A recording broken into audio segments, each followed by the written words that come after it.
This podcast shares personal stories and professional insights, but it's not a substitute for medical advice or therapy. If you're looking for support, do speak to someone qualified and trained in child development or special needs care. You'll find the full disclaimer on the screen and in the show note. As a parent who just figured out that your child is on the autism spectrum disorder, it is normal that we feel overwhelmed and a lot of emotion, and sometimes the biggest question that immediately comes to the mind is, what should I do next? And this is perhaps where you will come across this term called EIP, Early Intervention Program. And you might also see another term called IEP, so it can be confusing, but what's important is EIP, Early Intervention Program. And what is EIP? And this is where today in our episode here in Adapting Together podcast, we want to share more about what is EIP. And we're honored to have our guest, Ms. Tan Cheng Yi, who is a developmental and educational psychologist who works with children. And also she believes very well that for children to learn, it is important for us to empower them and also practice the role of responsive parenting. So let's pass the sessions to Cheng Yi. Before that, we should say thank you for agreeing to be our guest again. We are actually in her office here, so instead of us having you are actually hosting us. You're very welcome. Yeah. Okay, so in the previous episode, we also have Ms. Tan Cheng Yi sharing with us a lot more. So if you would like to know more about her background and her philosophies in life or practicing, you can also listen to the previous episode. But for this episode, we want to focus mainly on early intervention program. Okay. So to begin, maybe we start with a more general question like, Cheng Yi, can you help to explain with our listener what is early intervention? What does early intervention means in the context of children or child developmental, especially in the context of autism spectrum disorder? So thanks for having me again. It's a pleasure to be able to share with your parents and your staff. So early intervention really is a process of providing, from the word early, right? We want to, as early as possible, provide the help that the children need in order to thrive or reach their potential. So the intervention can be many things, from home to center, so it's basically to get the child ready to face the world. And the next big thing for a child is to attend school. So I think early intervention takes into consideration all the developmental needs of a child to catch up. Of course, when we're talking about a child on the autism spectrum, they will be lacking in some things, especially with their social and communication skills.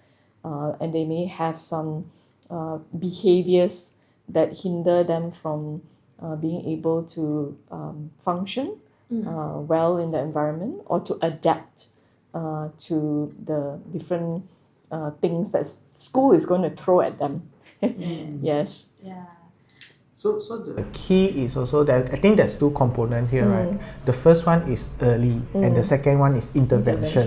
Yes. So we have to know that there are something that require intervention and Correct. it's crucial to do it early. Correct. Yes. And if I may ask, why is it so important to do early? Because the brain is much more malleable, and so at the early stages, a child is developing all their skills. For instance, at 2, language skills is just exploding. So at that stage is where I think most parents also would start to realize that there's something different about their child. So that's when we put in the intervention to allow that child to grow. And also, I think to a certain extent, because this world works along a timeline, right? So there's a certain stage where we expect children to be ready for school. Like I think by age 7, right? Compulsory schooling and things like that. So because of that, time is an essence lah. So you Yes, want to put in correct. as much as possible to meet the gaps if the child is having some developmental delay. Yeah, so that they can catch up and they'll be ready. Yeah. Did I answer your question? Yes, I think the most important reason is the fact that as early, as young as possible, it's easier to shape or the help behavior. their brain to develop Correct. further. Yes. Yeah. Because naturally they start with having some developmental delay and because of the brain development and the gap is there. So if you start early, the chances of you closing the gap and catch up is higher. And also I think I have to add that you don't have to undo so many bad habits, so to speak, because when a child has learned, for instance, if they don't know how to solve their problems and they use tantrums and crying to get what they want, then it's harder to undo that, because once they've learned that there's an easy way to get out of problems, or to get what they want. So you have to undo certain things before you can teach them the new skill, the better way to solve their problems. So it's two-pronged lah. You want to give them the skill, and you don't want to have to undo so many things in the process. So catch them early. Yes. Or start early if you, as soon as you notice anything amiss about your child lah. That's the Habit message. they have, the harder it becomes. Correct. Yes. The longer it takes. Yeah. So in early intervention program EIP, because I think we need to know who are the interventionists or the therapists actually or specialists involved in this EIP program. No, I would say there are many. But I mean the core ones that you have. I mean, of course, your doctor that you go and see, who maybe first time you flag up the problem or diagnose the issue. Continue to I think parents should continue to follow up with their doctors, because usually it's not straightforward lah. Autism is not straightforward, so there are other things that the doctors can continue to help with. By doctors I mean your developmental pediatrician, and then I think as possibly a psychologist, to do some more diagnostics to find out the child's level or other comorbid or associated issues like learning or IQ problems. And then your occupational therapist, your speech therapist, your behavioral therapist, not in any order of importance. I think everybody has got a part to play, and even your teachers at school or your special educators. Some children may need a physiotherapist as well, or a physical therapist. So I think there are multitude of people that could come into a child's EIP program. Child's A life holistic, because the child is so complex and their needs are so wide. But some children may not need every one of these professionals, because our jobs are also overlapping. So it really depends on the child's severity or the complexity of their condition. So it sounds like you need really more than just a village to support a child who has special needs. Yes. So and in view that there are so many roles or expertise are required, is there a way that a parent or caregiver can identify which one is more of a priority for my child, especially if resources are challenged or limited? Yes. I have to say to parents that they are first and foremost the case managers of their children, in the sense that they are the parents. So the parenting is a lifelong process. So I think it's important to parents to know that they are the ones that will have to journey the longest, and people will come and go along in their lives. If I think it again goes back to what the child needs. So for example, if the child is not talking, or the child has behavioral difficulties, before you even can do any intervention, you may need to address some of these behaviors, like understanding instructions, being able to attend or have joint attention with the therapist is so important. So imagine if the child doesn't have that yet, maybe they need a behavioral therapist or occupational therapist to establish those behaviors. Fundamental of Yeah, learning correct. skill. Yes. And then they may be able to benefit more from things like the speech therapy, and other interventions. So I think when they go to a professional, one of the good things, important things to ask is exactly the question you have asked, so many, and sometimes report also, we also do that, right? We say, because we always give them the best case scenario, but parents know their own situation, their financial and their time and things like that. So they have to also maybe ask that question, which one do I go first? Which are the priorities? So I think your therapist who has done the layer of assessment may be able to help to decide on that. Some children are very able, so maybe their condition is milder, or maybe their difficulties are not as complex. So maybe they are talking already, but maybe they have got attentional issues, right? So maybe what they do need is, again, occupational therapy, the behavioral therapist, or if they have a physical motor issue, then maybe the physiotherapist, the physical therapist, those kind of things, would be priorities at that time. Yeah, I think that is quite important. I mean, thinking back to my own journey with my son about 3 years plus ago, right? We were blessed in a way that we didn't know where to go to. We just know that, there's developmental delay and you need to find out, what caused it.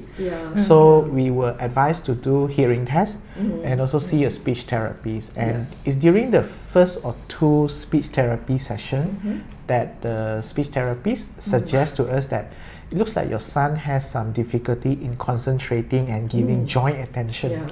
So she suggested to us to go and look for occupational therapist.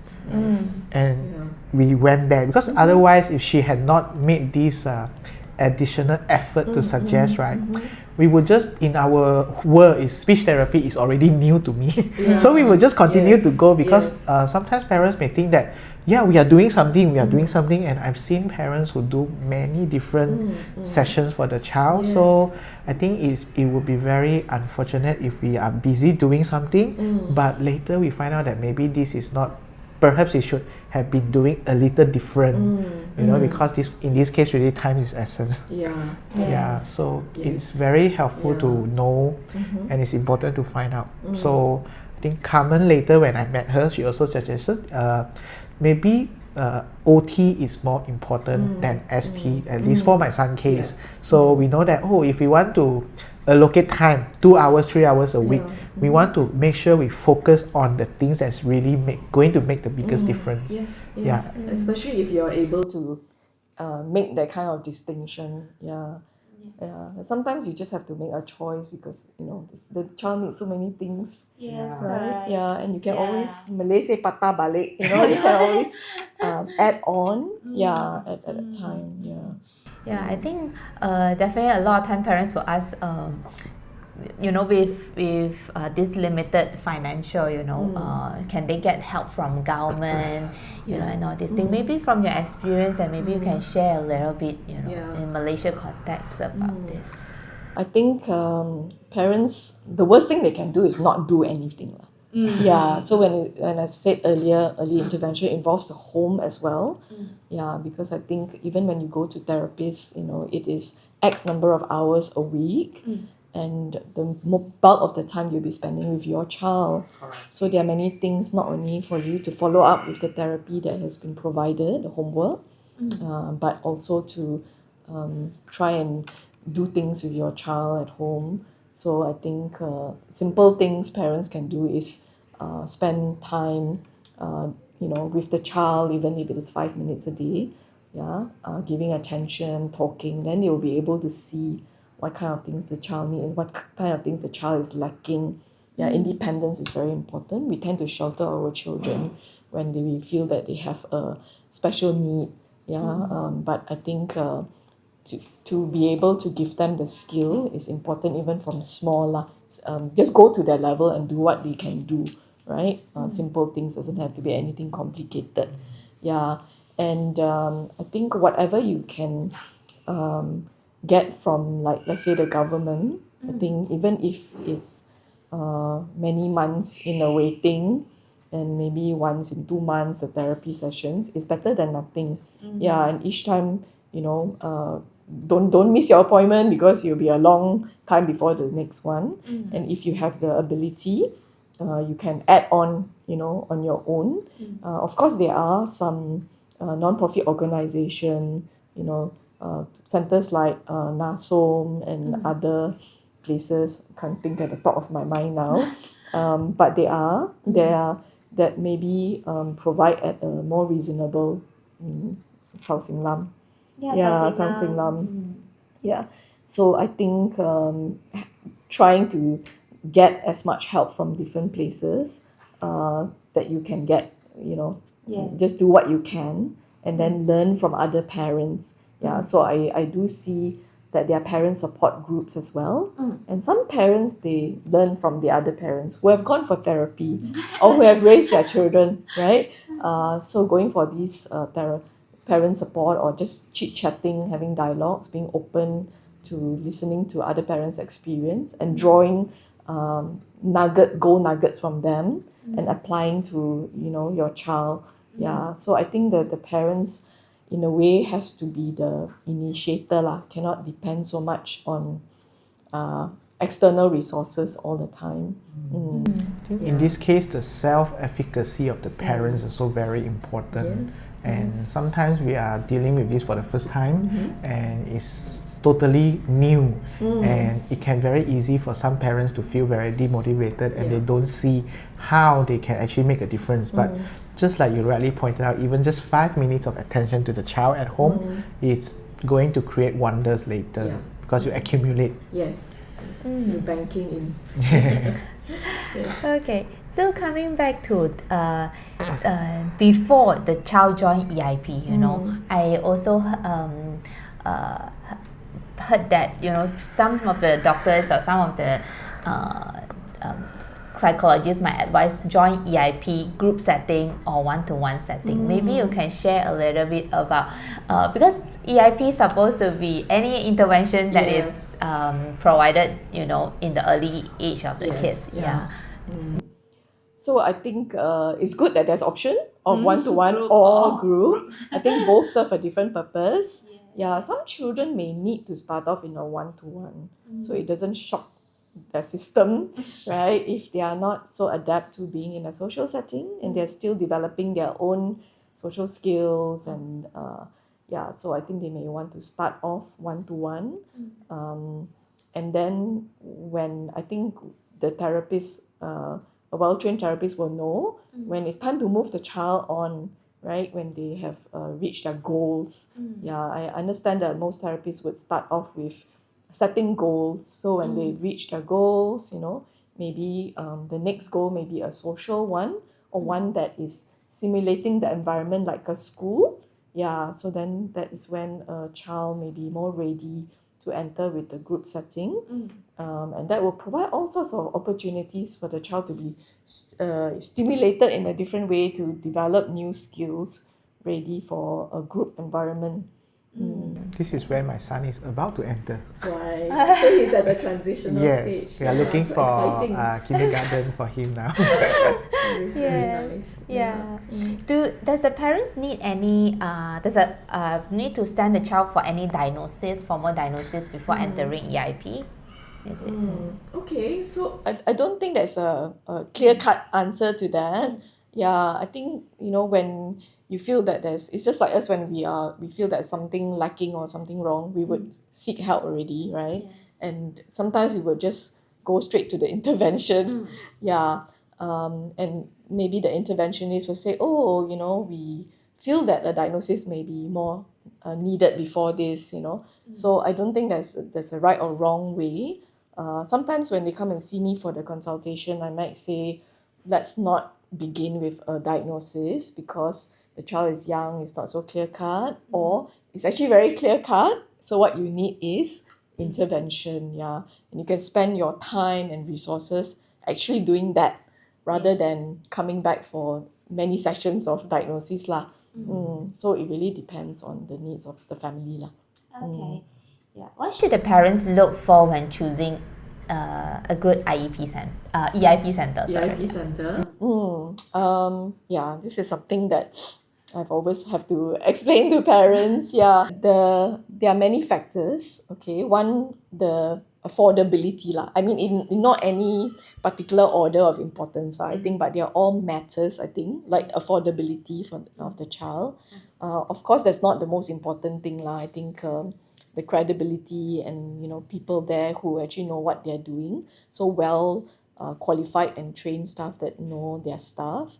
I think they have to be established. That good track record, and you can only know from testimonies of parents, and try to go to a place that has been around for a while. So there's at least you can get track record, right? From there, of course, not to say that the new centers cannot. Yes, but I think when you go there, I think you need to have a sense of that the therapist is welcoming, able to receive your son or daughter as they are lah. Yeah, so I think certain confidence and comfort that you can get from talking to the directors, the founders, the therapists is very important. Their willingness to listen to your needs and to involve you. I think it has to be a collaborative, shared process. So if the therapist is very one way directing you only, of course they are the experts also lah. So I think of course they might come across as knowing a lot of things, but also there must be the willingness to collaborate and listen. I think they must be also open to collaborating with other professionals. Yeah, because as I said in my previous podcast, we don't, one person cannot know everything, cannot do everything.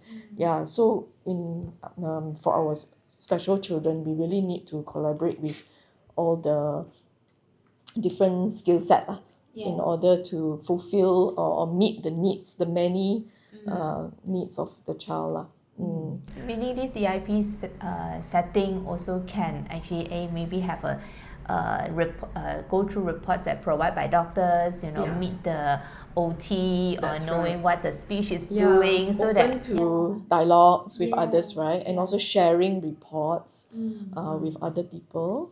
Yeah, and open to share with you what they're doing as well. I think it's your right to know what your child is entrusting our child to exactly what they're doing in the center, what is their aim and focus. So the other thing I always say that you need to be able to have, or you need to at least have some idea, either written or verbal, what they are working on. So sometimes when parents come and say, I don't know what they're doing, or I'm not sure what is the goal that they're targeting, I'm a bit concerned. Yeah. Of course, it really depends on the parents whether they are also listening and making the time to go and speak to the therapist.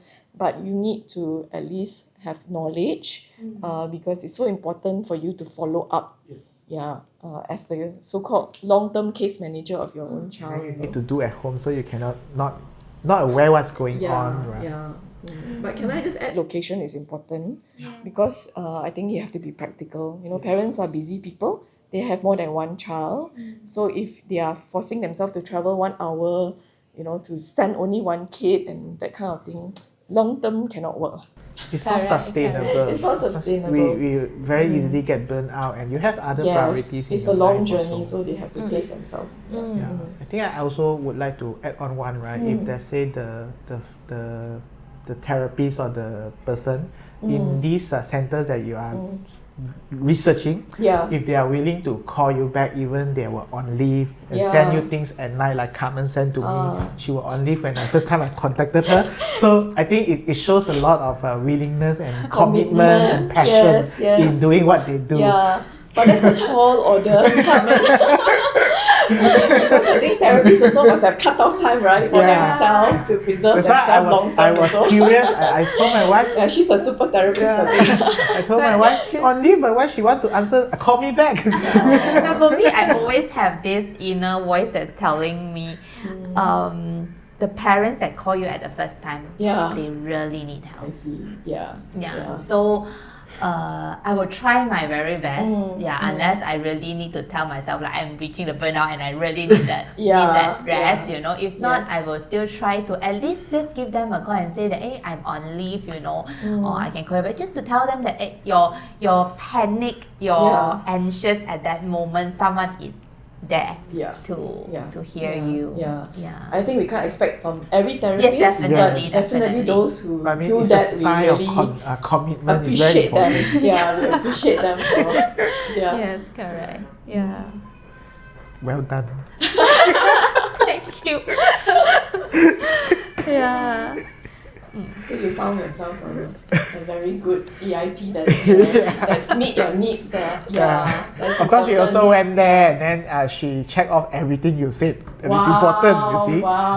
Explained very well, and she cared a lot more about the child than telling us how long her center has been, or her qualification. She's more interested in in the child. Yeah, And I would look for these than any other things. Yeah. But Well but we can only serve this amount of clients, so we are very, very happy to have new EIP center that's growing, you know, and we really feel that without them, then with them now serving more parents, you know, because we with our capacity, we only can serve this amount.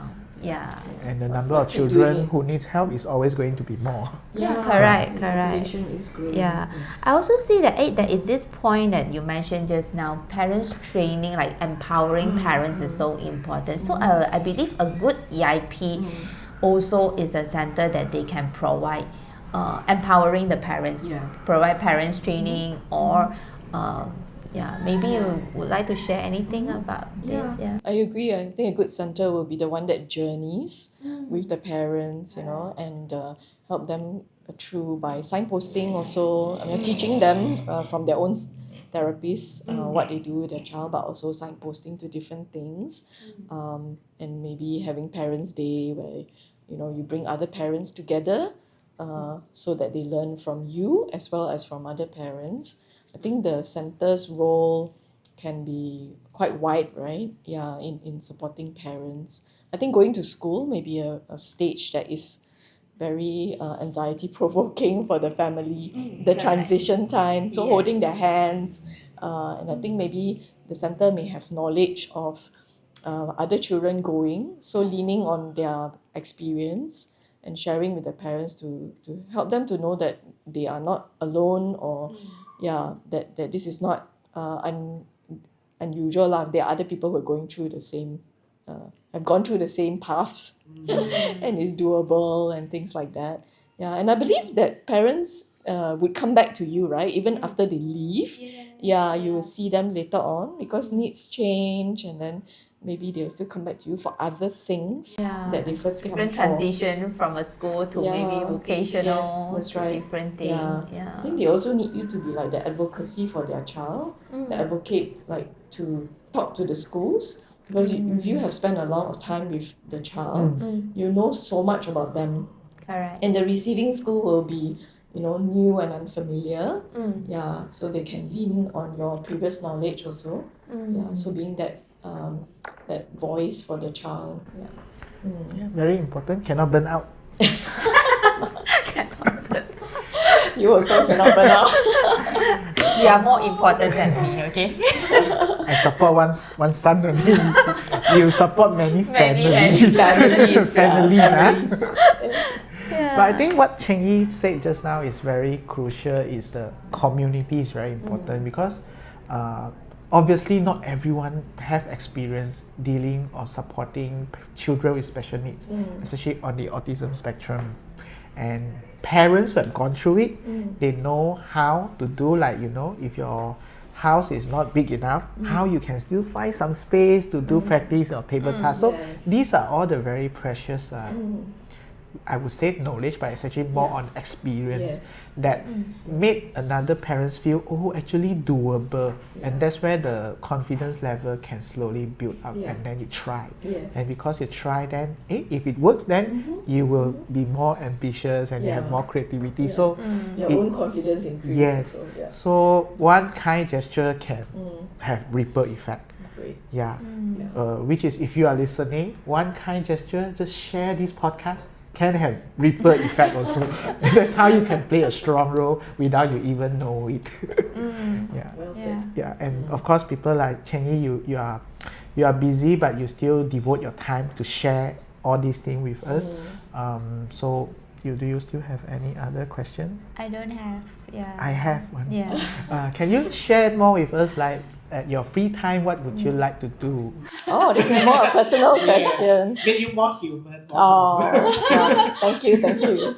So I have 3 children. Yeah, 2 of them are adults and 1 still in school. Yeah, so as a mother, I think my family is still a priority. So I enjoy spending time at home, maybe cooking and baking things for my family. I also personally like to go for walks and participate in outdoor things lah. Yeah, when I have the time.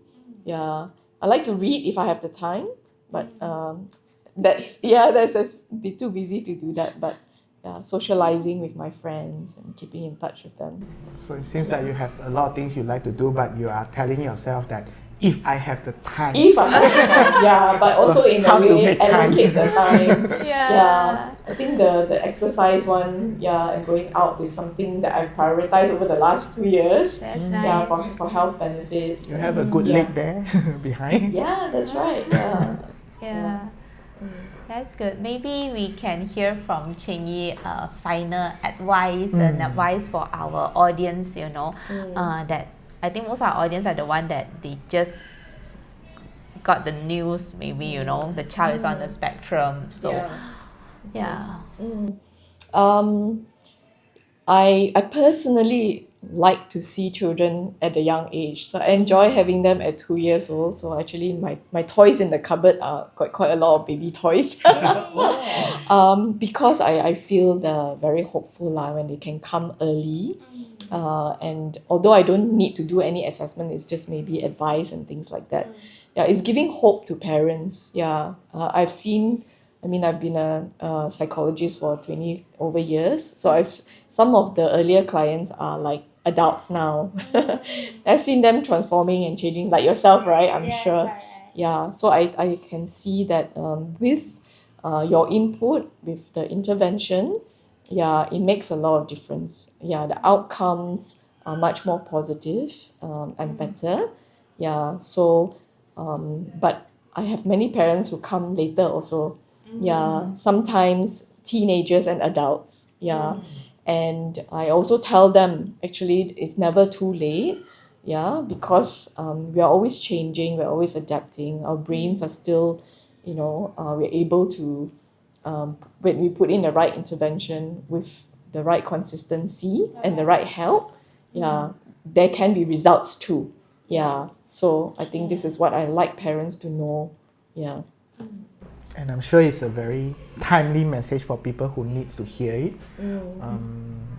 I'm already thinking I want to bring my son to see you. Okay, you're very welcome. Yeah. But he's not 2 years old, but nonetheless he's still young, 5 years old. Okay, thanks Cheng Yi for your time. Thank you, Cheng Yi. Really appreciate Yeah. that.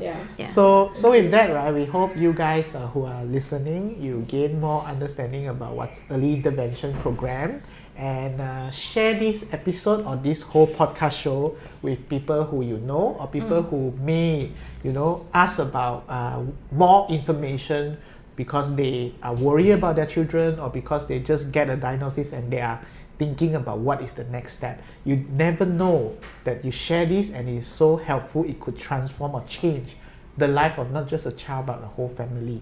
All right, thank you very much. See you next time. Bye-bye. Bye.